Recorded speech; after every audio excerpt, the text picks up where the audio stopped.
age Rockefellers, but like the idea that that one of the richest men in the world who also gets money from the government is now going to be deciding how the government spends money. What's going on, you guys? Today we have Tim Miller cooking Dave Smith. Dave Smith is one of the speakers on the Piers Morgan panel, and they are talking about a bunch of bull crap, talking about why Elon Musk it's a good thing that he's around the White House. And we have Tim Miller, just calling out the idiocracy of it. Let's get into it. And so on. I think that was very wrong. However, I do think you make a very interesting comparative point. And Dave, I'm interested what your take is on this. First, Nazigate, but secondly, the point Tim makes about Elon Musk getting an office in the West Wing and comparing that to the influence perhaps that Facebook had last time around.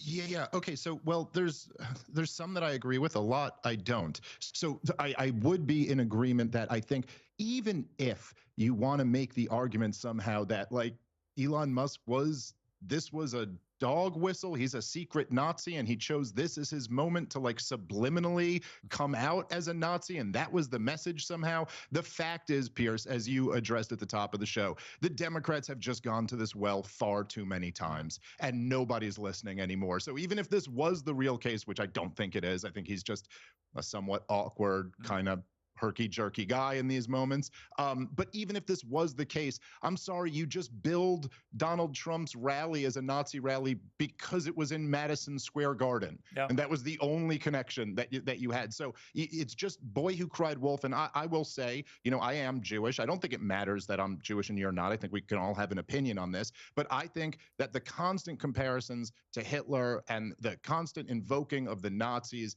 is just stupid. Yeah. And I'll put the blame initially, I really think it's the neoconservatives who first really put this into the popular lexicon, where every single enemy that they wanted a regime change against was always the next Hitler. Saddam Hussein's the next Hitler, Bashar al-Assad, Muammar Gaddafi, whoever it is, they're the next Hitler. And it's always just so ridiculous. And I've heard from a lot of the hardcore Israel supporters that Hamas are Nazis. The comparisons are ridiculous. And we don't need to pretend that this, I'm sorry, I'm not hearing you if you're trying to interrupt me, but let me just finish my point.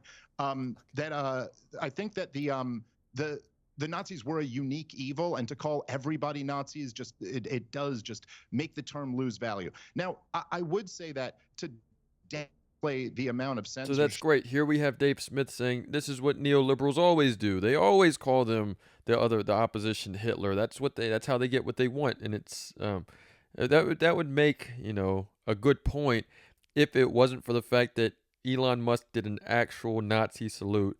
Not only that, but then a few days later goes to a German far-right party and urging them to overcome the past guilt. Those two things may not have anything to do with, just neoliberals at all. That may have to do with the fact that this guy is literally a Nazi. He's doing Nazi things. Let's keep on watching.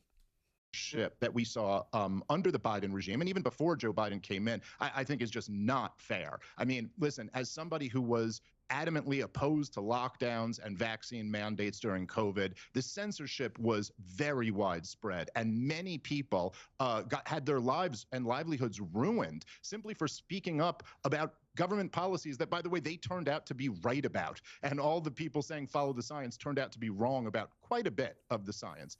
I would also say that it's interesting to me that Democrats always seem to get concerned with the concentration of power as soon as they're out of power. And it's kind of wild to see that the party of George Soros and banker bailouts and all types of just corrupt concentrated power now have an issue with this.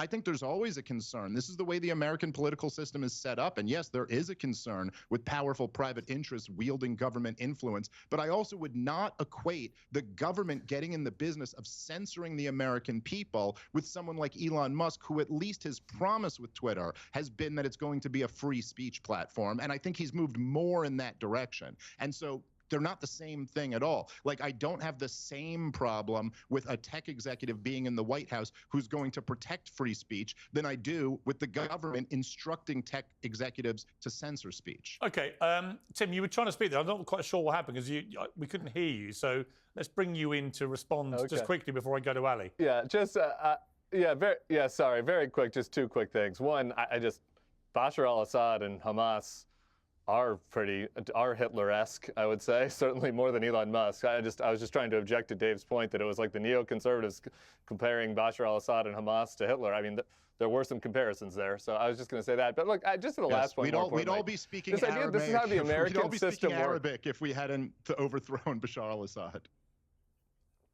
Okay, well, we weren't all speaking German either. But the thing about Musk, this idea, this is how the And before Tim Miller really lays into Dave Smith, I just want to clarify two things that Dave Smith said that is not actually right. As far as saying, oh, liberals don't have a problem with power, that's whenever the perceived power isn't, going insane, isn't pushing a fascist agenda, isn't pushing these extremely conservative views that are going in. I mean, it's, of course, maybe not the best thing to have an establishment that is going more right, but to have the far right establishment, to have Trump, I'm referring to, whenever it's Kamala and Joe Biden, their views aren't entirely progressive. But whenever you have full on fascism, I believe that's an okay time to have an issue with power, to have whoever's in power.